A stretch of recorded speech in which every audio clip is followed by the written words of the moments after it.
Assalamualaikum warahmatullahi wabarakatuh. Alhamdulillah alladzi arsala rasulahu bil huda wa dinil haq liyudhhirahu 'alad dini kullihi wa kafa billahi syahida. Asyhadu an la ilaha illallah wahdahu la syarikalah wa asyhadu anna Muhammadan abduhu wa rasuluhu la nabiyya ba'dah. Allahumma shalli wa sallim ala sayyidina Muhammadin sayyidil mustafa wa ala alihi wa sahbihi wa man tabi'ahu ila yaumil qiyamah. Amma ba'du fa ya ibadallah, usikum wa nafsi bitaqwallah, faqad faza man ittaqa wa qad khaba man asa. Qala Allah subhanahu wa ta'ala fil Qur'anil Karim wa huwa asdaqul qailin. A'udzu billahi samiil alim minasyaitonir rajim. Bismillahirrahmanirrahim. Kullu nafsin dha'iqatul maut wa nabluukum bisyarri wal khairi fitnah wa ilaina turja'un. Wa qala aidan fi ayatil ukhra falhamaha fujuraha wa taqwaha qad aflaha man zakkaha wa qad khaba man dassaha. Sadaqallahul azim wa sadaqa rasuluhun nabiyul habibul karim wa nahnu ala dzalika minasyahidin wa syakirin alhamdulillahi rabbil alamin. Pertama, marilah kita panjatkan puji dan syukur kehadirat Allah Subhanahu wa Ta'ala yang telah membentangkan langit tanpa tiang dan telah menghamparkan bumi tanpa pondasi, dan yang telah memberikan rahmat dan nikmatnya kepada kita sekalian sehingga kita dapat bermuajahah, bertatap muka, bertaut hati, bersilaturahim meskipun melalui channel YouTube ini. Semoga Allah Subhanahu wa Ta'ala memanjangkan umur kita, mengafiatkan jasad kita, menambahkan rezeki kita yang banyak, yang halal dan yang berkah, dan menambahkan pula ilmu kita yang bermanfaat dunia dan akhirat buat diri kita dan orang lain. Salawat dan salam semoga tercurah kepada junjungan kita Nabi besar Muhammad SAW beserta keluarganya, para sahabatnya, dan para pengikutnya hingga akhir zaman kelak. Jamaah pengajian Al-Ibtiah dan Al-Hunafa yang saya hormati, apa yang kita harus lakukan setelah kita di training, dilatih jiwa kita dan jasad kita selama bulan suci Ramadan? Sekarang apa yang harus kita lakukan sesudah atau pasca Ramadan ini? Ini yang menjadi PR kita. Sebab apa? Karena Allah Subhanahu wa Ta'ala telah berfirman di dalam Quran surat 21, surat Al-Anbiya ayat 35 yang saya bacakan tadi. Kullu nafsin dha'iqatul maut, setiap jiwa akan mengalami kematian. Wa nabluukum, dan kami uji kalian bisyari, dengan keburukan, wal khairi, dan dengan kebaikan, fitnah, sebagai ujian. Wa ilaina turja'un, dan kepada kamilah kalian akan kembali. Jadi implementasi dari latihan kita, dari kesungguh-sungguhan kita beribadah kepada Allah Subhanahu wa Ta'ala di bulan suci Ramadan itu, pelaksanaannya adalah 11 bulan sesudah Ramadan, dari mulai Syawal sampai Sya'ban. Itu 9 bulan terakhir, 11 bulan itulah yang harus kita terapkan latihan kita di bulan suci Ramadan ini. Oleh karena itu jangan sampai kita lalai dalam kehidupan kita sehari-hari, bahwa kita adalah telah di training, telah dilatih sebulan penuh di bulan suci Ramadan, dan pelaksanaannya adalah 11 bulan berikutnya.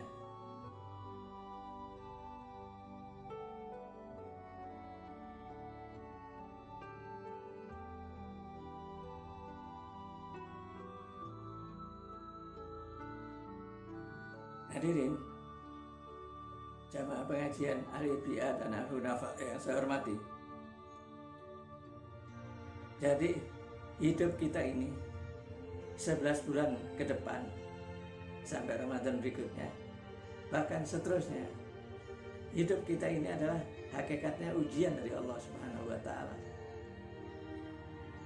Kalau ujian pasti ada materinya dong. Ya ada materinya. Apa itu materinya? Yang tadi Allah sebutkan di dalam Quran surah 21 ayat 35 tadi. Syarr, keburukan yang pertama Allah uji kita. Wa nabluukum bisyarri, kami uji kalian dengan keburukan. Dengan keburukan. Jadi ujian kita itu bukan seperti ujian pada umumnya. Anak-anak sekolah atau anak-anak yang kuliah atau mau masuk PNS misalnya, atau mau mau ujian yang lain-lainnya. Jadi materinya bukan itu. Materinya bukan matematik, bukan wawasan kebangsaan, bukan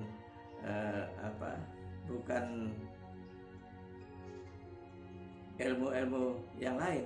Tapi materinya adalah keburukan. Apa itu keburukan?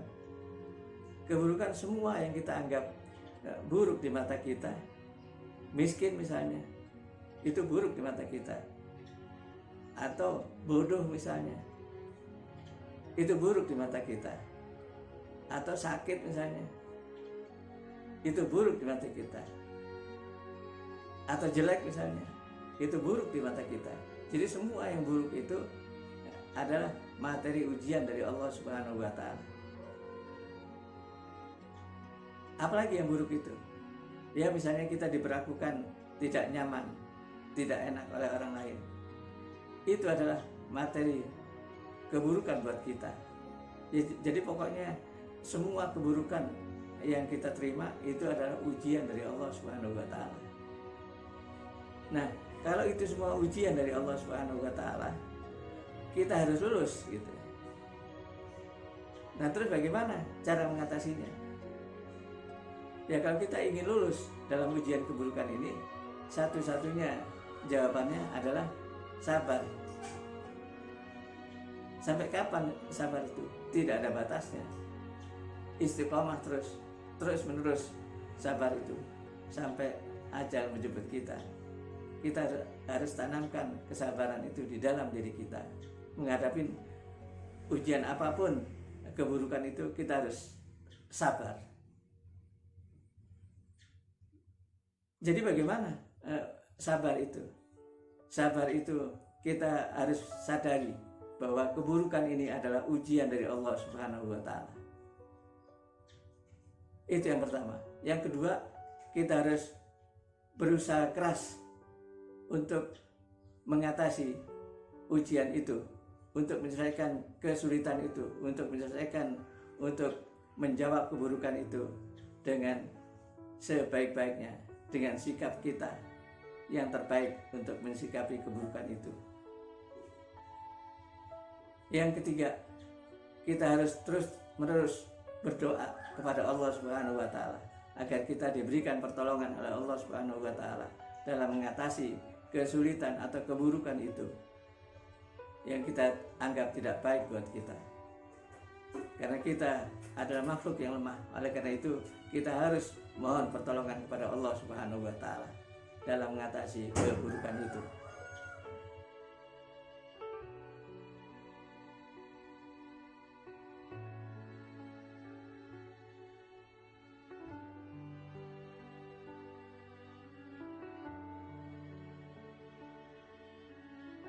Hadirin jamaah pengajian Al-Biyah dan Al-Hunafa yang saya hormati.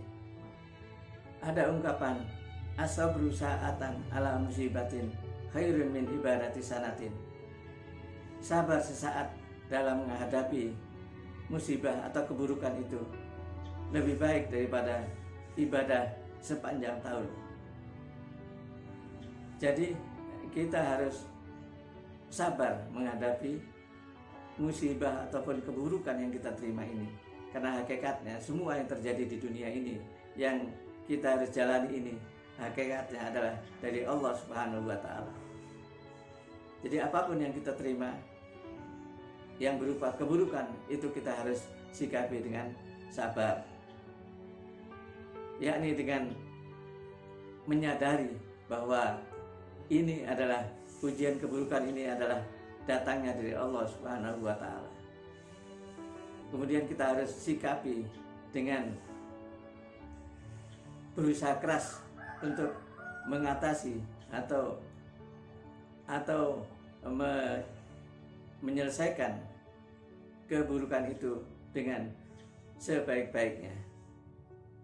Yang ketiga, kita harus mohon kepada Allah Subhanahu wa Ta'ala untuk menyelesaikan, untuk mengatasi keburukan tadi.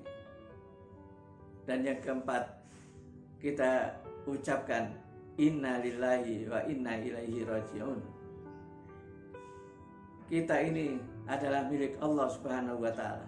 Semua yang kita miliki ini, istri kita, anak kita, harta kita, pangkat kita, semua adalah milik Allah Subhanahu wa Ta'ala.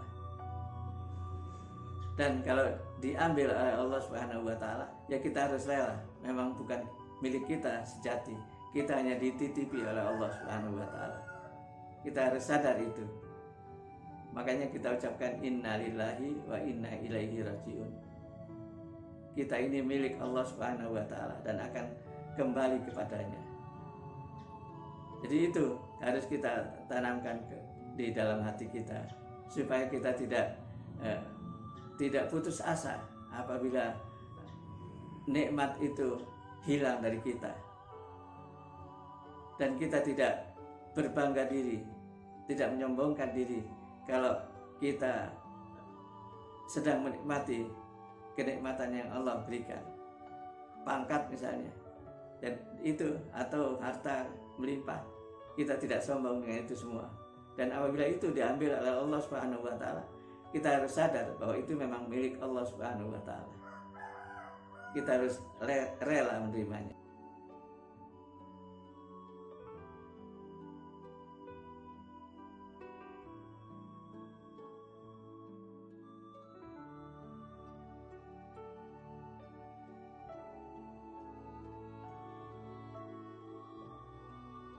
Hadirin jamaah pengajian Al-Irbiah dan Al-Khunafah yang saya hormati. Jadi sebesar apapun ujian kesulitan kita hidup di dunia ini, itu pasti ada yang peduli kepada kita, ada orang yang menolong kepada kita, ada orang yang mau menyisihkan waktunya, hartanya, ataupun idenya, ataupun pertolongan yang lain dari saudara-saudara kita. Misalnya kita sakit, masih ada istri yang bantu kita, masih ada anak yang bantu kita, masih ada saudara yang bantu kita, masih ada orang lain yang bantu kita. Kita kesulitan misalnya, kita tidak punya uang misalnya, masih ada saudara atau orang lain yang peduli kepada kita, bantu kepada kita.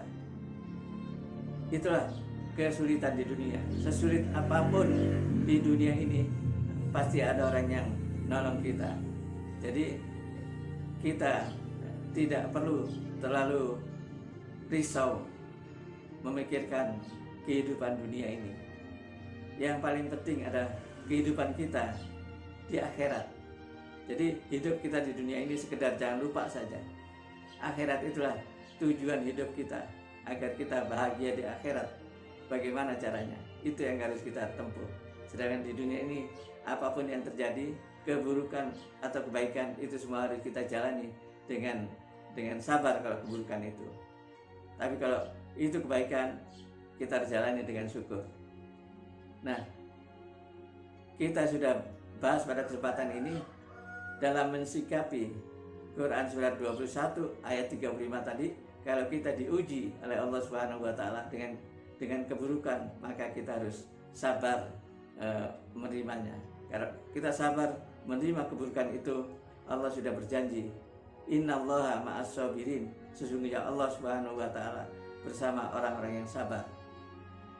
Jadi kalau Allah sudah menemani kita, sudah ada di samping kita, sudah ada di diri kita Allah, maka semuanya akan terasa mudah bagi kita. Oleh karena itu, meskipun keadaan bagaimana sulitnya, jangan sampai kita lupa bahwa Allah sudah menyiapkan dirinya untuk membantu kita. Oleh karena itu, kita tidak perlu untuk berputus asa menghadapi kehidupan ini. Tetap kita harus berusaha keras dan berdoa agar Allah Subhanahu wa Ta'ala selalu menolong dan membantu seluruh kesulitan kita. Saya kira sampai di sini dulu ceramah ini. Insya Allah akan kita lanjutkan di kesempatan berikutnya. Terima kasih atas perhatiannya. Mohon maaf atas segala kekurangannya. Yang benar itu datangnya dari Allah Subhanahu wa Ta'ala. Yang salah itu datangnya dari saya pribadi. Wallahu muwaffiq ila aqwamit thoriq. Wassalamualaikum warahmatullahi wabarakatuh.